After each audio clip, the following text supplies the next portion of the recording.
In '97, you know, there was no HD, either cameras out there. There wasn't even mini DV. The internet was not the internet. And so back then they told me, you know, if you want to be an actor and you want to make it, you got to go to LA. So I went to LA, and I went down there, and I wasn't getting as much work. And I knew a lot of other actor friends of mine that also weren't getting as much work. And I was like, you know, if we made films ourselves, we could get a lot of work and do what we want to do. So we created this sketch comedy show, Click This, and through that I realized that somebody had to direct and somebody had to produce, you know, and I just took the reins, started, just learned by the seat of my pants originally. I made a lot of mistakes, and but that's the good thing about mistakes is you learn, you know, you learn from them. Like Raina was saying, you film stuff, you watch it, and you're like, wow, that's so horrible. The lighting is horrible. If I had lit it right, it had done this. If I had done sound right, it would have sounded better. And you learn, you apply, and every film gets better.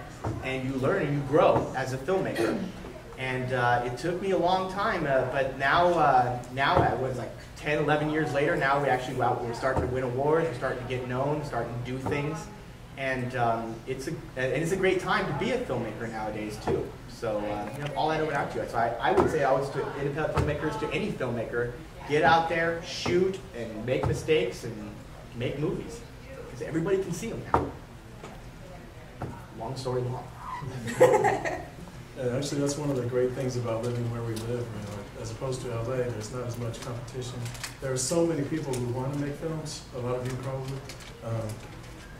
They're all here. Everybody's hungry and wants to do it, and there's not really any specific. I mean, you're not fighting over, you know, oh, I want to get a job at this particular studio. You can just go and get your buddy, get a video camera, and see what you do.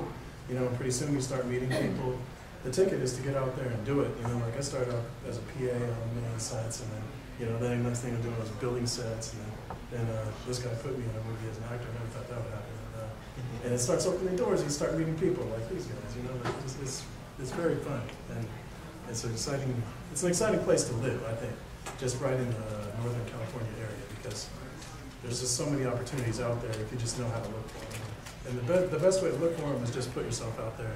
Make sure you just do what you have, like whatever you can with what you have, just do it, and then people will start to notice you. You know, and even if it doesn't turn out perfect, like you're saying, the lighting might not be just right, or the sound might not be just right. My advice: focus on story. You know, you don't need $1 million to write a good story. You just need somebody with a good imagination. And pen and pencil. Pen and pencil. Yeah. I'm going old school on it. What's a pencil? Right? Yeah, but that's my 2 cents. Yeah, how I started, I attempted going to film school at SF State, but I'm not a school person. I don't like authority. I hear you. Okay, that's every filmmaker up here. Yeah. But we have to fight authority. if anything, it gave me an opportunity to appreciate film, if we're anything close to. But you know, just pick up a camera, just shoot wherever. And my big advice is to meet a lot of people, network a lot of people on film set. If you can, be a PA, be a.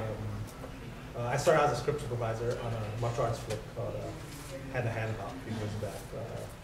You know, you just and work on smaller budget films. You wear a lot of hats, so you just pitch in as much as possible and meet a lot of people and just go up to the director and say, "Yeah, I want to make a film. I do this," or a producer, and if they can't help you, they'll direct you to the right person.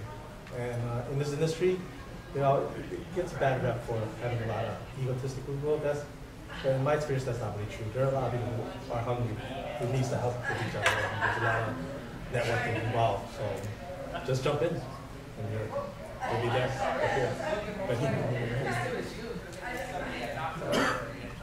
Talking about how we got started? Well, I mean, I always kind of took an interest in acting. I got into it in high school because, I don't know, I just checked that elective box and fell into it, but wound up loving it, and started doing productions there, kind of, but kept getting pulled out because my grades were terrible. But even so, managed to build up a love for it, and especially just for working with the people. You know, it got to be like a small community amongst the theater people, and it was just really great. It was so much fun. And then after I got out and started working, I ran into Raina, Miss Misery down there. coincidentally, we worked at the same place, and I had met her in beginning drama in high school, and so she let me know that she was making movies, and I jumped right into it, you know, and I played a serial killer, and the corpse again, and I play a lot of dead guys. I like to kill him, okay? How many times have you killed him? Yeah, how many times have you You just lost Countless. How many Countless. times they come back to life? Yeah. Well, as long as I keep doing that, I think it's all right. But yeah, so I've been working now with her and for about 5 years, and it's fun, and it's great to be able to choose the people you work with, and just to have good people to work with. It just makes it so much more, such a great experience, really. Instead of just working or plodding away, it's fun, and it's always an adventure, and you're always doing new things. Like, I branched out from acting a lot, just doing the convention stuff and helping out with camera work and all sorts of things. So I'd have to say it's pretty much the point of my experience. Kind of what you were saying though, it's true. On an independent film set, you're going to be wearing a lot of hats, and you're going to learn a lot hands-on, and because you have to. I mean, you're going to be on camera for the next 10 minutes, and 10 minutes after that, you're going to be holding a light or a boom mic. You know what I mean? But that's the great thing about filmmaking is because it's like an adventure that you're all in there together. You know, there's a captain of the ship, and everybody's on the ship. Can you tell I use that analogy a lot? Anyway, captain of the ship, everybody's on board, and you've all got to sail together into the promised land. If you all sail together happily, you all shared in something that you created, and everybody's excited because it's something you created together, and that's when it's good. When it's not, that's something else. Yeah, then you try again. Then you fire everybody you work with. I had no choice, okay? They complained a lot. No, I'm just kidding. They weren't into it, so yes. Yeah, I mean, that happens. No, I mean, that happens, especially on an independent film set. Like, Bit Parts took me 3 years. We filmed it in 12 days, and it took me 3 years to finish. Because there's a lot of borrowing, a lot of begging, a lot of, please help me with my film. And when you're begging an independent film, you're doing a lot of begging, which means people are it's on their time, not on yours, because you can't really pay them as much money as they would need or they like, exactly. or at all. So it's on their time, and so it tends to take more time, and people don't want to give you as much because it's your baby. It's not theirs, it's yours. Mm-hmm. So that kind of gets rough, and that can take time. How many of you out there are filmmakers or want to be a filmmaker? How many of you know that? Yeah? There's a few. There's a few. There's like 30 of you. Do you have are there any questions about how you can pick up a camera and get started, or where you should start? Does anyone out there have any questions for us? Hi. Hi. What was the most difficult thing about your first screenplay? Writing it? Writing, Wow. I wrote it in one night, and I don't drink coffee, so it was kind of hard. I wrote it in one night. I wanted to do a 30-minute, and it was 10 pages long. You want to do a 30-minute, pretty much per page is a minute each, so I needed 30 pages. I didn't achieve that.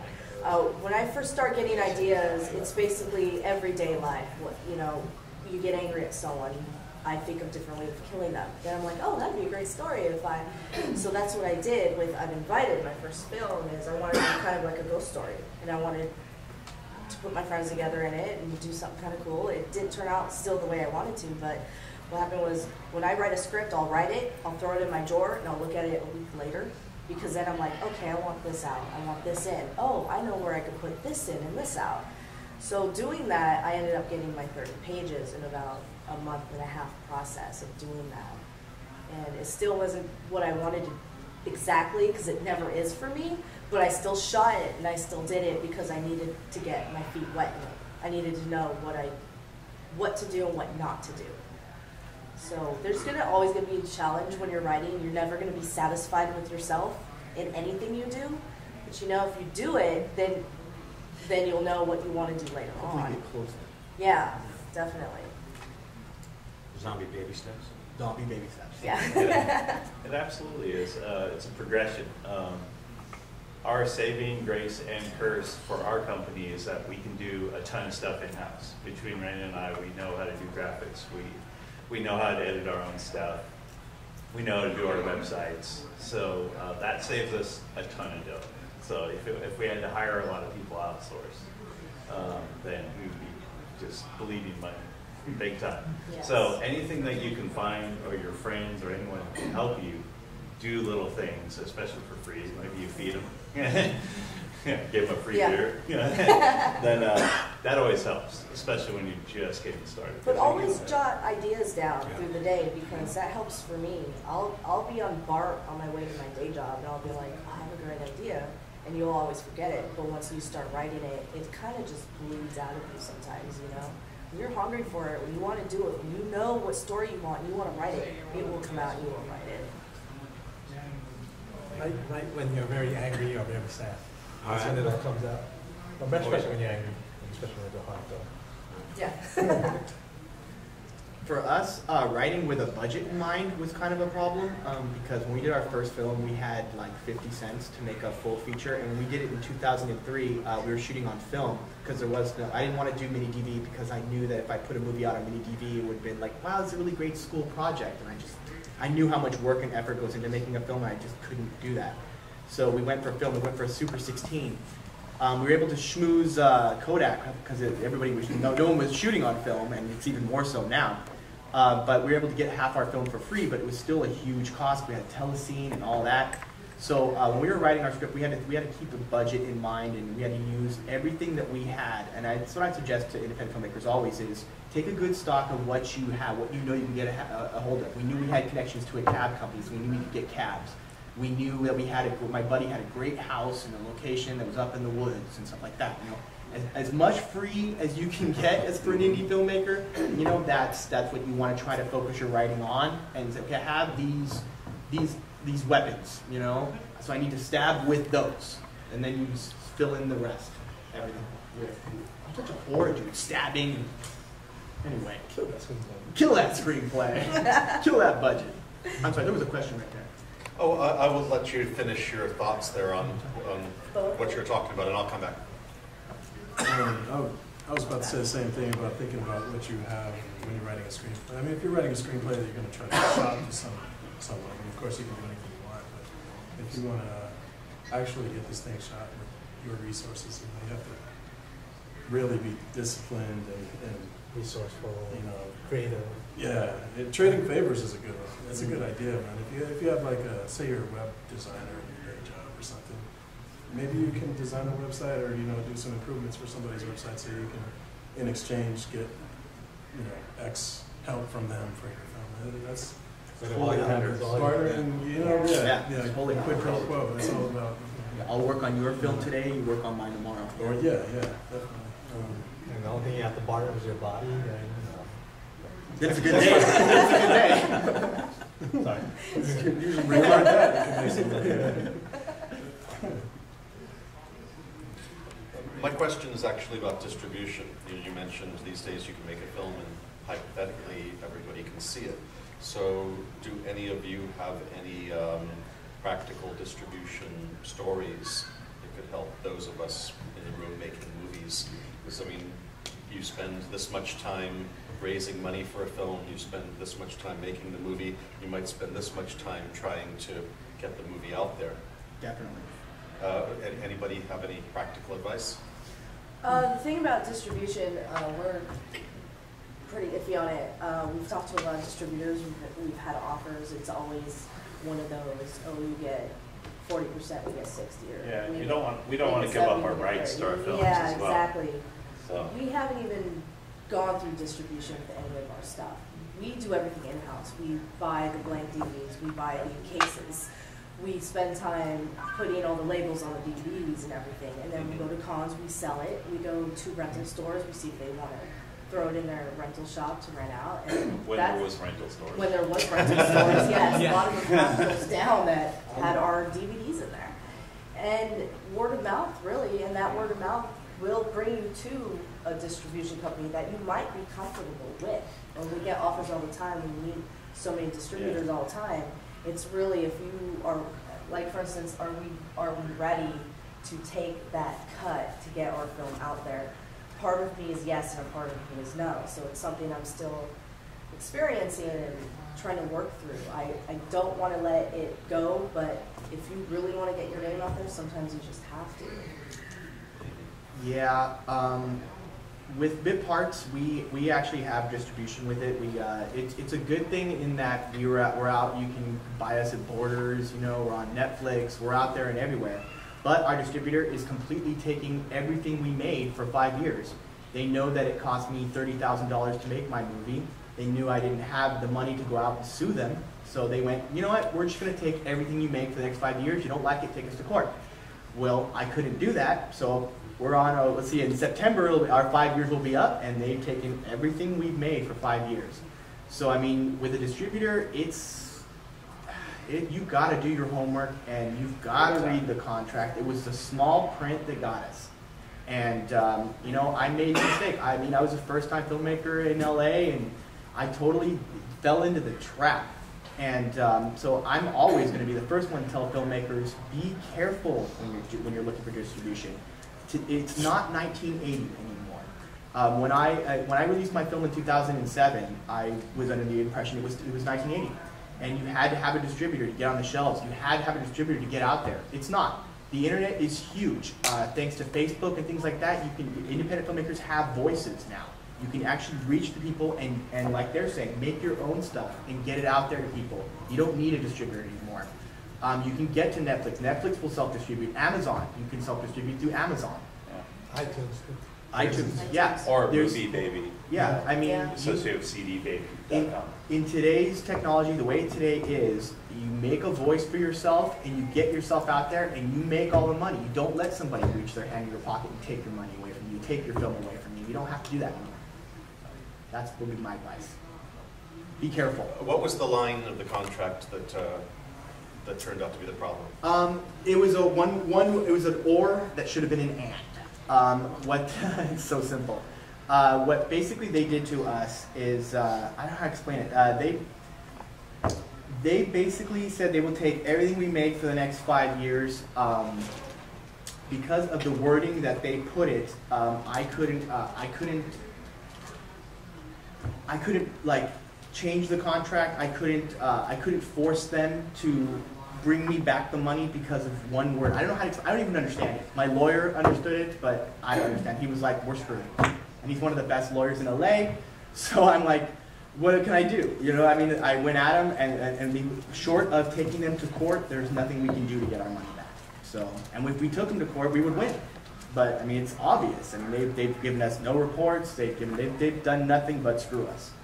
But you know, there's nothing we can do. I would say my thing is I looked at that contract myself. It was a 2-page contract. I looked at it myself and I'm like, it looks okay.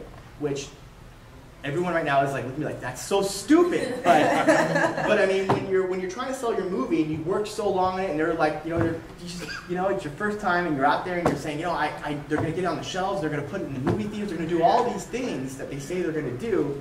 And that you believe, you know? And unfortunately, I believed. I was naive. Yeah. And I believed, and I was wrong. So, but you don't have to do that anymore. You don't. I mean, like I said, Facebook, the internet, you know, you can do it all yourself. You don't have to anymore.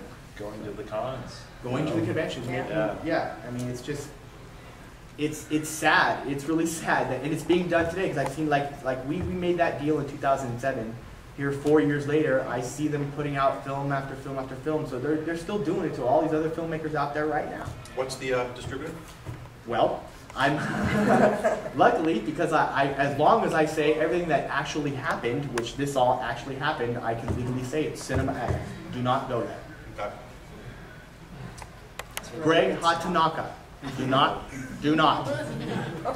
Greg lives at 1742 Elmwood. What's that? Be careful. But I mean, his number is 818. Yeah, exactly. Social Security. No, I just say, honestly, but the lesson there is be careful. Get a lawyer. I mean, it sucks, but get a lawyer to look at the 2-page contract. That's and where you'll you want find to that one word. That's great advice. You know, I mean, really, it's simple and it's stupid, but we made the mistake and we're paying for it. So. Ray, if you guys done distribution at all? No, we pretty much still print our own movies and festivals and pretty much we're. Because you can. Yeah, it's building reputation. Yeah, it depends also what you're after. I mean, if you just want people to see your film, festivals, you can post it on your website. Yeah, Let me say this If too. you're not worried about Bit parts. you can do. Bit parts we have it distributed all through Netflix, Amazon, whatever. My little short film I just did, Horror of Our Love, we've done it all ourselves. Thanks, Joe. Through the horror communities, it has made and through the internet and everything, and through Facebook, it has made much more of a noise than my film. So I mean, yeah, and it's a feature versus a short. This little 6-minute short is blowing up out there, and that's because of the push I've been able to do through Facebook, through the internet, through our websites, through the conventions, through these people, through their festival. You know, I mean, it's a lot more work, but as an independent filmmaker, if you're afraid of work, then you shouldn't be making movies. Yeah. Any more questions out there? Joe Flynn. Oh, sorry, I'm hiding way over He's here. just waving at us. Oh. Yeah, I'm just waving. Are you just Sit waving? the cat on you That's guys. how he stretches. Yeah.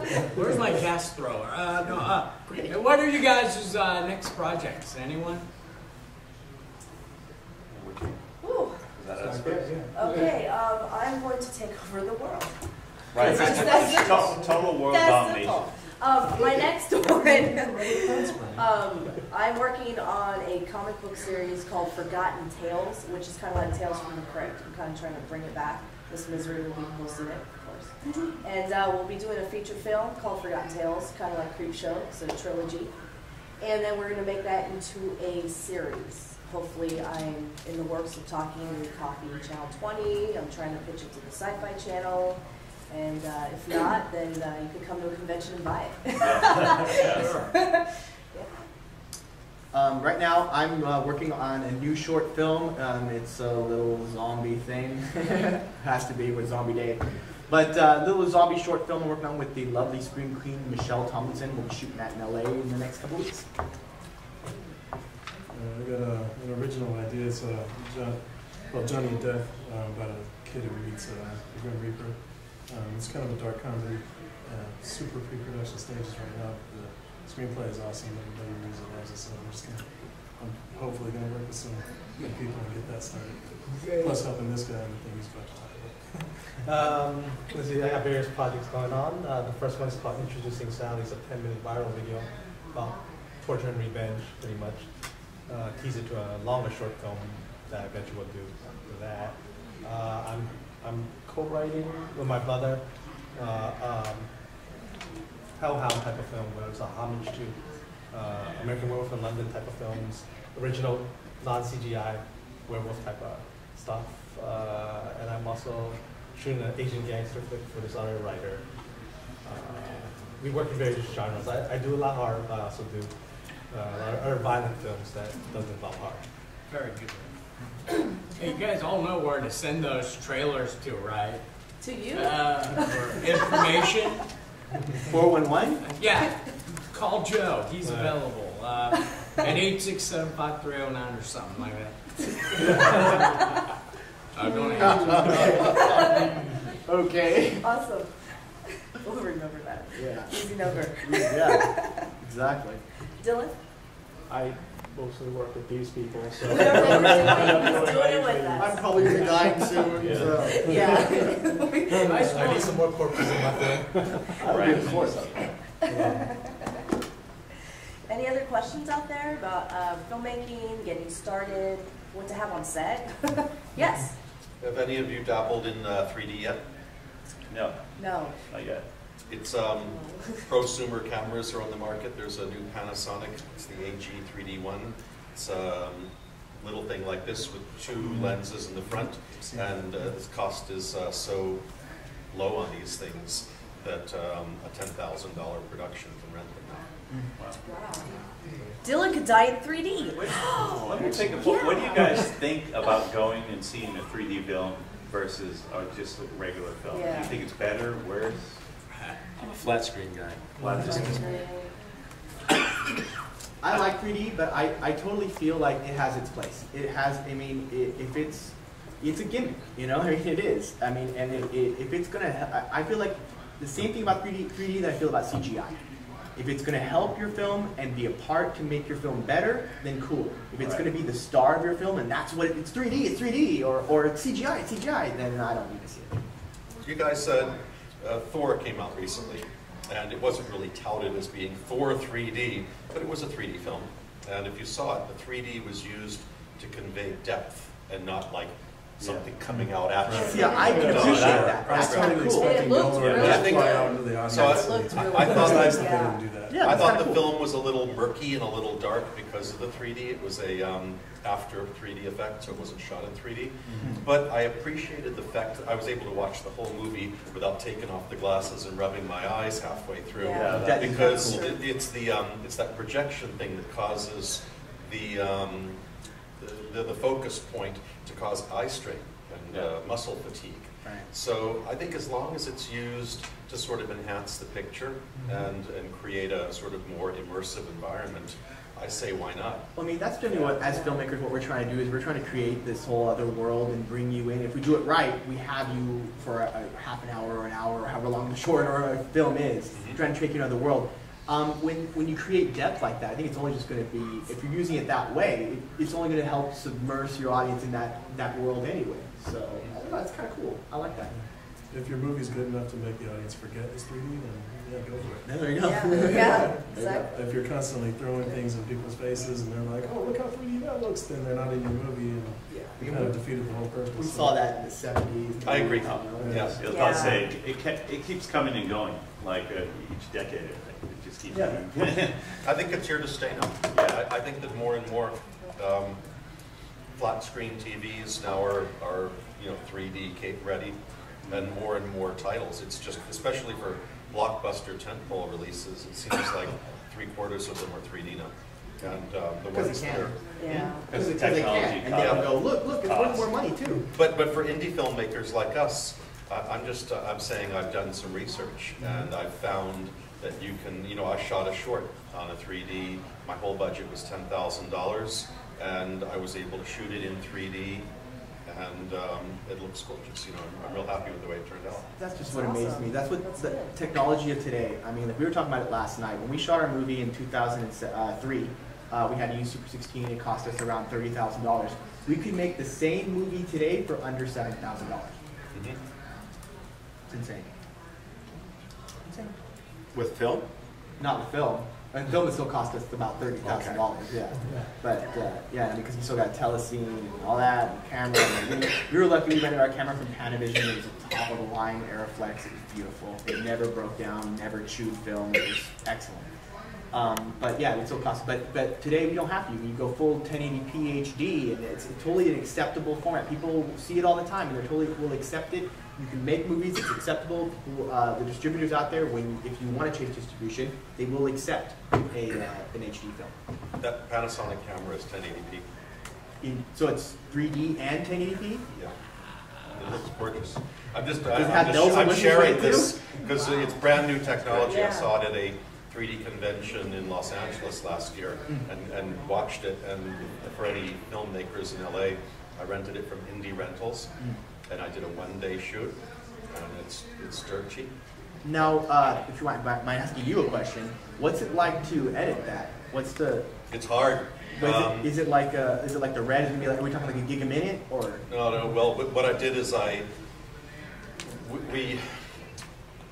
when you shoot 3D, you've got two data streams. So if you take one of the data streams, then you've got a regular 2D picture. So we edited it in 2D, and then we rerouted the information so that the edit would be. So we actually edited it in 2D. It was kind of a workaround because we didn't have the money. That's the thing is that Then you post just in 3D is DDL the other expensive. side? What? You just edit decision list the other side and matches Yep, it? exactly. Phenomenal. And in some of the cases, our I'm losing the word. What is somebody help me? What's you've got Depth of field? yeah, but what is that? What's that term called? Depth of That field? brain cell's long gone. Huh? The rack focus? No, it's a 3D specific term, and it's killing me. I've lost it. Anyway, when you shoot in 3D, you have to shoot when you shoot, you're always concerned about focus and lighting.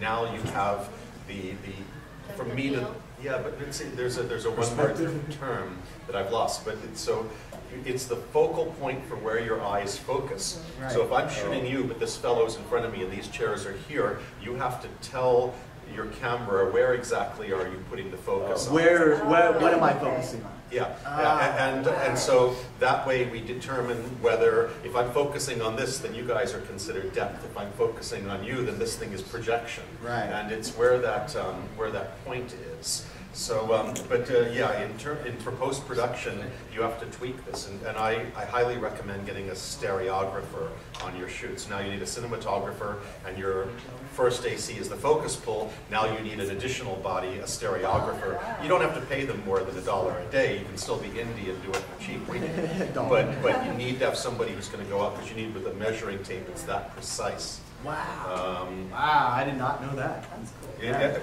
but I'm saying, don't be afraid of it. Experiment with it. Play with it. Well, it gives us awesome, a truly.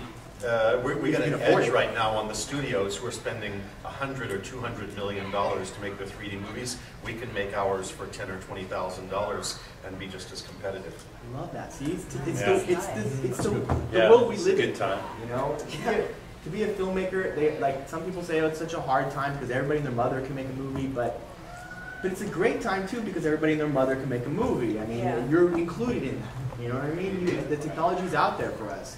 And like he was saying, if you focus on story, that's really what's important. I really believe if you focus on a strong story, you have a voice, you have something you really want to say, make your film, you get it out there, people will notice you, people will pay attention to you, and your voice will be heard, where like 10, 15 years ago, no matter how loud you screamed, no one was there to hear you. There was nowhere to speak. You know? Any other questions? When is this done? Let's see, in 15 minutes. I have a question. Other than fame and fortune, what got you into filmmaking? I know the fame part, but not the fortune. Unfortunately. You're talking indie filmmakers. There is no fortune. We spend fortunes. Yeah. I've always loved horror films. When I was about 6, 7 years old, I wasn't allowed to watch horror, of course. I snuck into my dad's VHS collection one morning and I pulled out John Carpenter's Halloween. Put it on and it scared the crap out of me, but I loved it. It intrigued me. I fell in love with Michael Myers, what can I say? And I'm serious. I don't know what it was. I was scared, but at the same time I was like, God, that's awesome. And I wanted to be Jamie Lee Curtis. I wanted to be the survivor. So after that, it was Texas Chainsaw Massacre. It was Nightmare on Elm Street, Texas Chainsaw 2, which made me stop eating chili. And ever since then, I fell in love. Edgar Allan Poe, I was reading horror, I was writing a lot.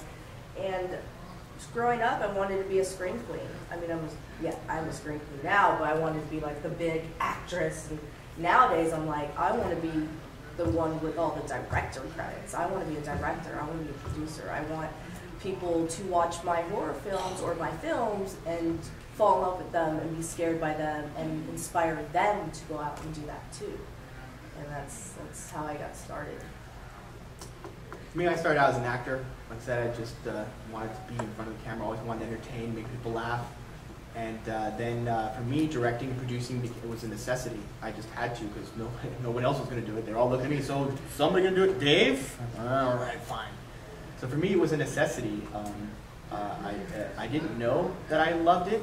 I didn't know that I wanted to do it until I started doing it. And then it was a part of me that was always there that I just didn't know was there. And it made me a better actor. It's made me a better actor because I'm already thinking about editing when I'm doing stuff, you know, in front of the camera, or even on somebody else's stuff. I'm already thinking about, you know, continuity, all this stuff, all these things that you learn as filmmaking that you can use in every aspect of filmmaking. So yeah, I just started out, like I said, as an actor, and then just necessity pushed me toward this way. For me, I was a movie lover, like I'm sure everyone else out there is. I used to watch, I'll just sit on the couch and watch 8 movies in a row, and I don't get tired. I mean, I have to go to the bathroom, but other than that, you know, I just love movies, but I would always, at the end of a film, after, like, say, going to see a movie with some friends, there's always that, I'm sure a lot of you do this, they could have done this, that would have been cooler than what they did. And you start, like, looking at movies in that new way, like, oh man, I bet I could have done something there that would have been, you know, like a better idea. If I wrote that, I would have had him do this. And then pretty soon you start to wonder, how can I do this? I want to be the guy making the ideas. And it was movie magic. They say movie magic for a reason. It was magic to me, and I didn't know how it was done until my friend was actually an actor in one of Ray's first short films. And he was nice enough to introduce me to Ray, and then I got to see, like, wow, regular people, like, make movies. They just get together with friends or you know, like associates, and they make these things, and I couldn't believe my eyes, you know. So to me, that's going back again. I mean, just the fact that everybody in the mom can do it, like you said, that's the true movie magic. Once you get behind the curtain and figure that out, it's really, really cool. And that's what inspires me.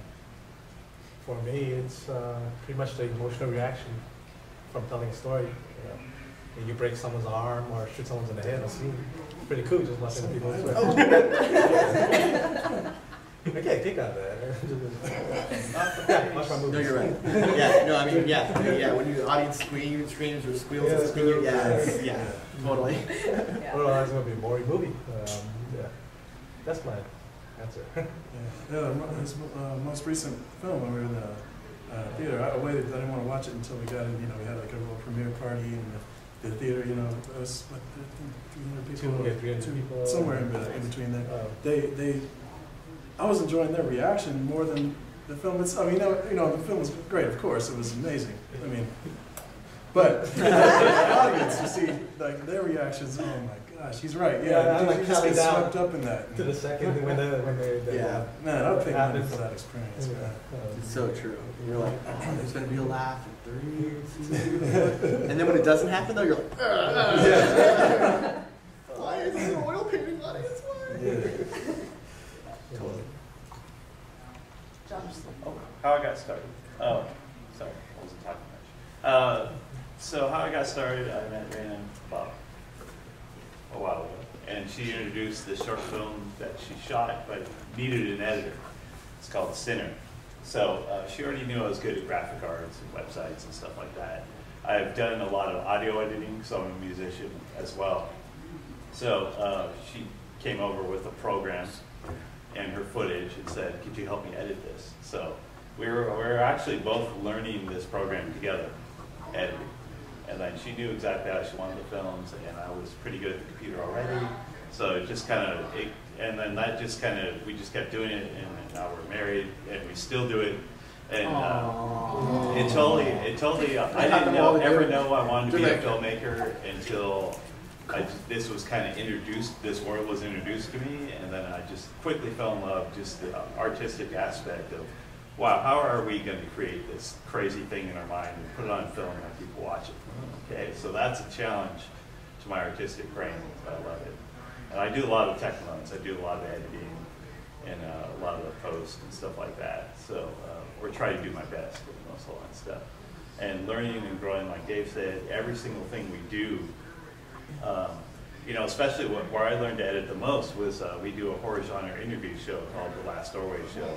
We have over 70 episodes that are done in the can, interviewing people all around the comics. You can even see Sean from our episodes right there. You can see Joe Flynn. We've been all over the place. So, and Dave, and yeah.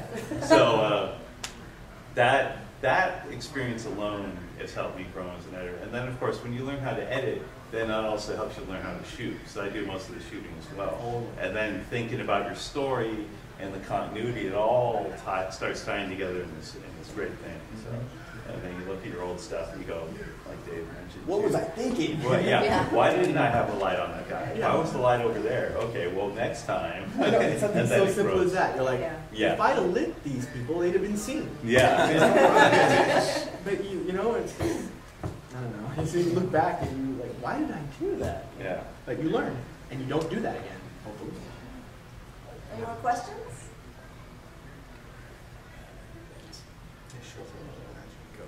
Are you able to enjoy movies now, even though you're a filmmaker, you know the entire process, so in watching a movie, you pick out all the little details where they screwed up, but can you still enjoy watching a movie? Yeah. Yeah. I'm like, oh well. No, I can still enjoy watching a film.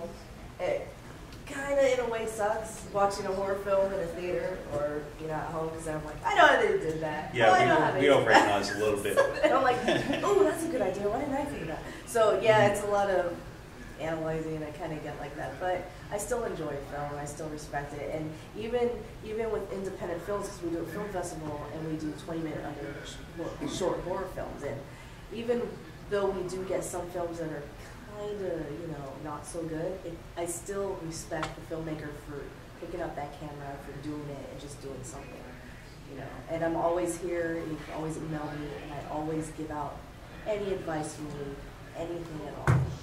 So. Yeah, for me, it's a lot of the same thing. I mean, it takes a little bit more solid of it has to be a really solid movie to take me completely out of my filmmaking world and just go with the movie.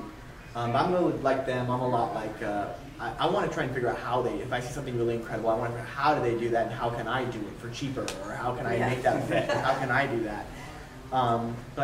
Yeah, I still enjoy it. I mean, I think I enjoy them maybe a little bit more because I can appreciate it. I know what kind of work and what kind of effort they took to get into it, and if it's a really good movie, and especially an indie film, if it's an indie film out there that's really good, solid idea, I'm like, why didn't I think of that, you know? It makes me appreciate the movie and want to hug it more, you know what I mean, than just going, oh, it was a good movie. I have an all-new appreciation just for a film getting done.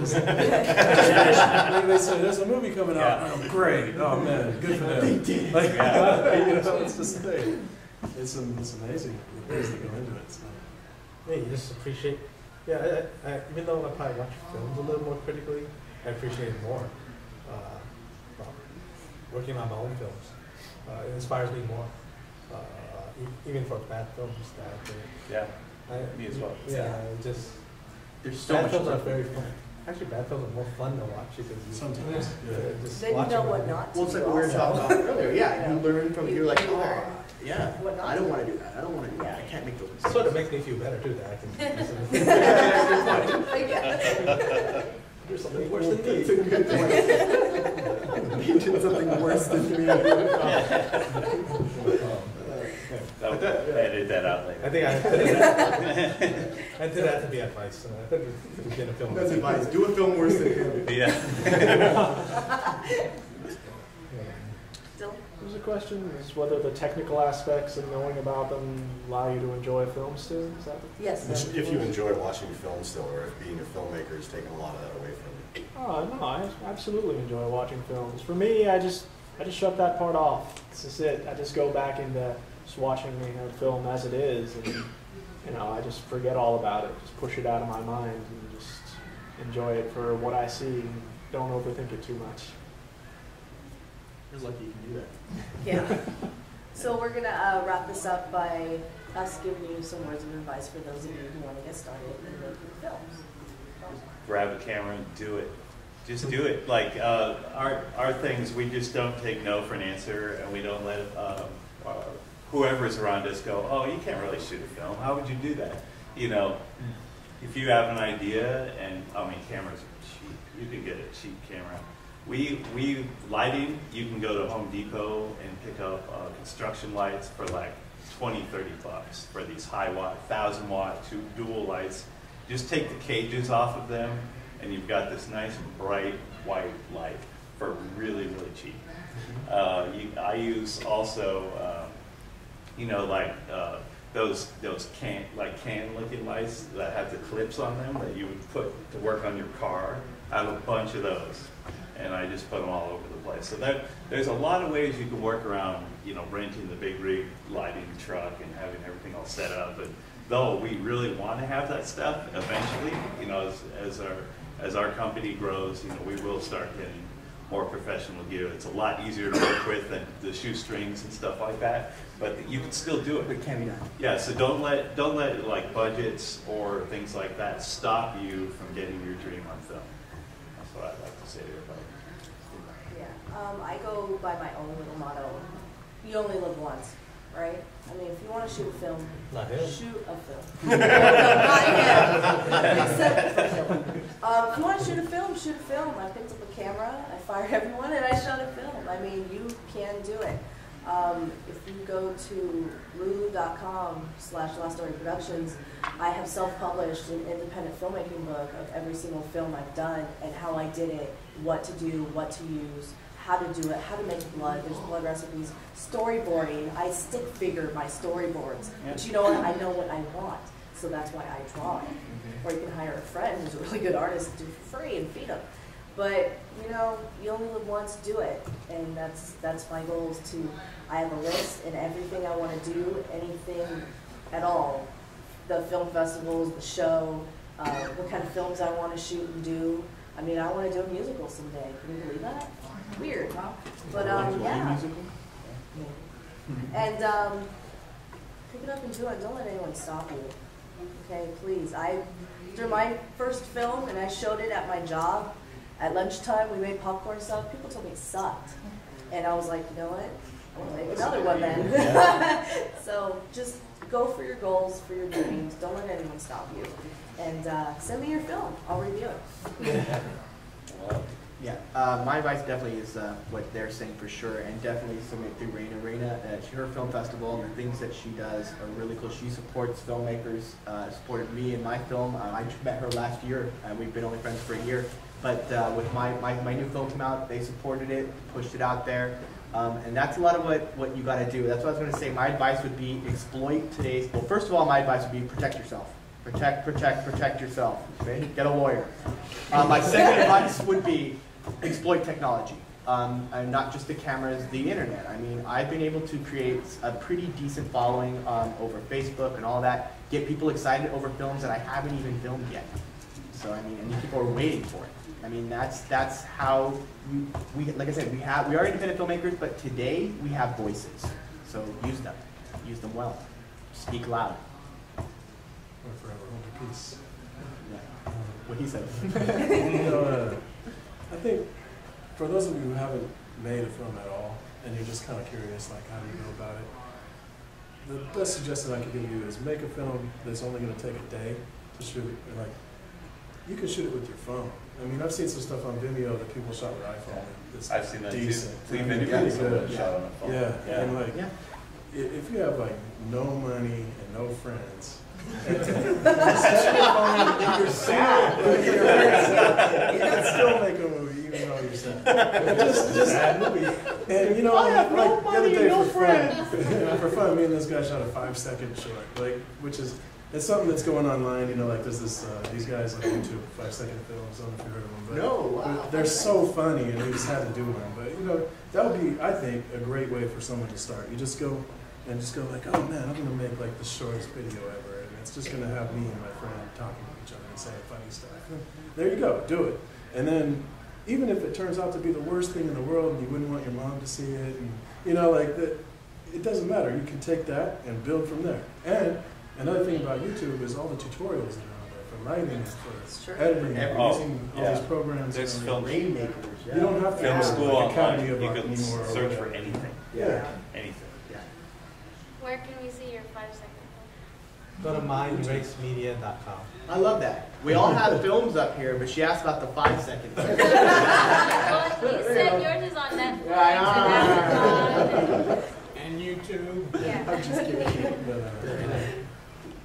But you'll feel so good once you get it done. You know, it's a feeling like no other. Starting something and not finishing it is easy to do and very frustrating.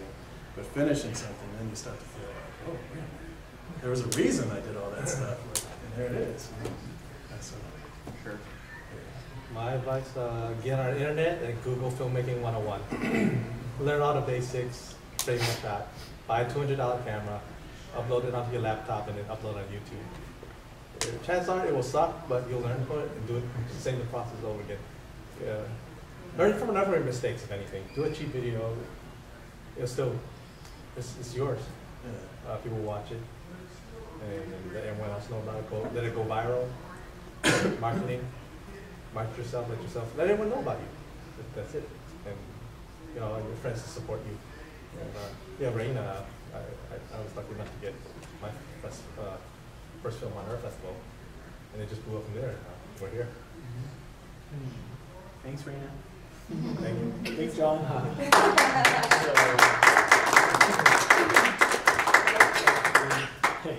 Thanks, Dylan. Well, my advice would be, I think just be patient and be good with working with people, you know?